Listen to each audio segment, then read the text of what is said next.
This channel does not promote any violent, harmful, or illegal activities. All content provided by this channel is meant for an educational purpose only. জাল passport কাণ্ডে গ্রেপ্তার আরও একজন। ধৃতের নাম দীপঙ্কর দাস। ধৃতের বিরুদ্ধে জাল নথি তৈরির অভিযোগ।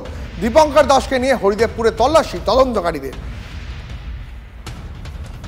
আমাদের সঙ্গে এই মুহূর্তে রয়েছেন আমাদের সহকর্মী সৌভিক। আমি সরাসরি সৌভিকের কাছে চলে যাব। সৌভিক, এই যে দীপঙ্কর দাস, তাকে নিয়ে হরিদেবপুরে তল্লাশি চালাচ্ছেন তদন্তকারী অফিসাররা, তারা আর কতটা গভীরে এই দুর্নীতির শিকড়ে রয়েছে বলে মনে করছেন? দেখো, অত্যন্ত চিন্তার বিষয়, যেখানে ফেক আইডি বানিয়ে বাংলাদেশিদের এখানে থাকবার সুযোগ করে দেওয়া হচ্ছিল।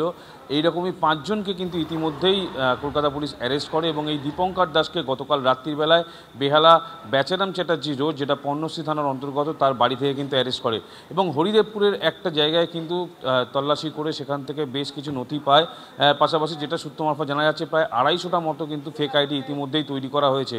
এর আগেও কিন্তু তারকনাথ সেন, রিপন, সমরেশ বিশ্বাস এবং দীপক মণ্ডল, এই নিয়ে টোটাল 5 জনকে কলকাতা পুলিশের তরফ থেকে অ্যারেস্ট করা হয় এবং মূলত অর্থের বিনিময়ে বাংলাদেশ থেকে আগত যেসব মানুষজন রয়েছে তাদেরকে ফেক আইডি কার্ড, যেমন আধার কার্ড তৈরি করে দেওয়া হতো, পাশাপাশি ভোটার আই কার্ড তৈরি করে দেওয়া হতো, এমনকি ব্যাংকের অ্যাকাউন্ট পর্যন্ত খুলে দেওয়া হতো। ইতিমধ্যেই কিন্তু গোটা ঘটনা তদন্ত করছে পুলিশ এবং যেটা জানবার চেষ্টা করছে যে এই ঘটনার সঙ্গে আর কারা যুক্ত রয়েছে, কারণ একটা বিশাল বড় চক্র এবং আজ যে পরিস্থিতির মধ্যে রয়েছে সেখানে কিন্তু বাংলাদেশিদের এই দেশে প্রবেশ করিয়ে। সৌভিক, আমাদের সঙ্গে থাকো, আমি তোমার কাছে এই বিষয়ে বিস্তারিত আসবো আরো কথা বলার জন্য। তবে এই মুহূর্তে প্রাক্তন পুলিশ কর্তা অরিন্দম আচার্য রয়েছেন আমার সঙ্গে।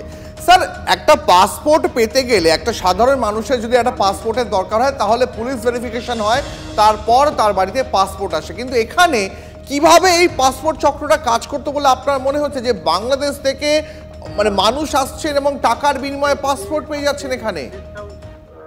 দেখুন, আপনাদের মনে আছে খাগড়াগড় ইস্যু, আপনি দেখুন বাংলাদেশ থেকে যারা এসেছিল, যার বাড়িতে ভাড়া ছিল, আপনি দেখুন সে ভাড়াটা কে দিয়েছে। সে ভাড়াটা দিয়েছিল শাসক দলেরই একজন ভদ্রলোক, দিয়েছিল প্রচুর টাকার বিনিময়ে।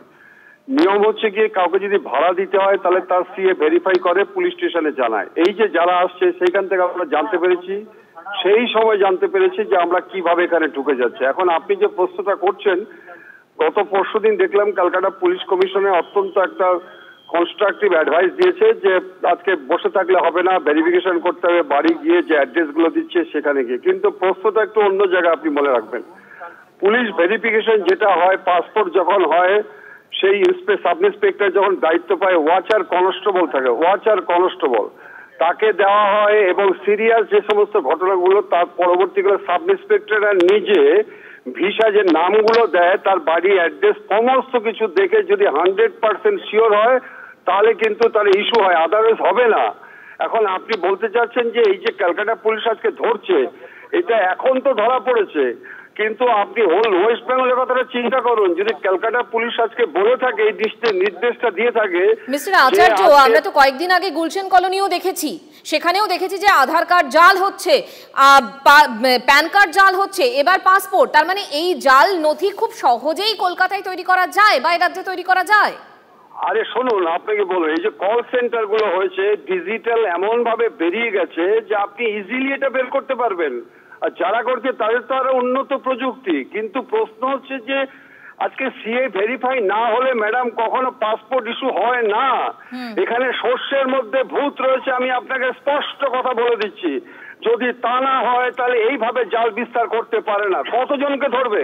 আপনি 20-25 তো সারা ওয়েস্ট বেঙ্গলের কথা চিন্তা করুন, চতুর্দিকে আজকে ঢুকে গেছে।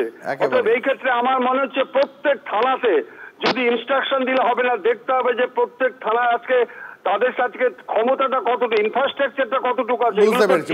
আপনাকে অনেক ধন্যবাদ। কথা বলছিলাম প্রাক্তন পুলিশ কর্তা অরিন্দম আচার্যের সঙ্গে। আপনাকে ধন্যবাদ সৌভিক, তোমাকেও ধন্যবাদ।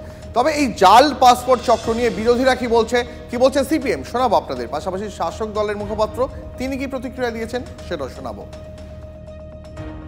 পাসপোর্ট জাল এবং তাতে যুক্ত নানাবিধ সরকারের শাসক দলের অংশীদাররা, সরকারের কর্মীরা, পুলিশের রিপোর্টেও আসছে নিরাপত্তার পক্ষেও সেটা বিপজ্জনক। যারা জেনুইন তাকে পাসপোর্ট দিতে গেলে হ্যারাস করা হয়, আর যারা জাল পাসপোর্ট তাদের ক্ষেত্রে কোনো হ্যারাসমেন্ট ছাড়া শুধু টাকার বিনিময়ে পাসপোর্ট, খুব বিপজ্জনক হচ্ছে। পাসপোর্ট ইস্যু করাটা কেন্দ্রীয় সরকারের দায়িত্ব। পাসপোর্টটা কিন্তু রাজ্য সরকারের হাতে পড়ে না, ফলে কেন্দ্রীয় সরকারের যারা পাসপোর্টটাকে অ্যাপ্রুভ করেন বা পাসপোর্টটা দেন তাদের আরও সতর্কতামূলক ব্যবস্থা নেওয়া উচিত।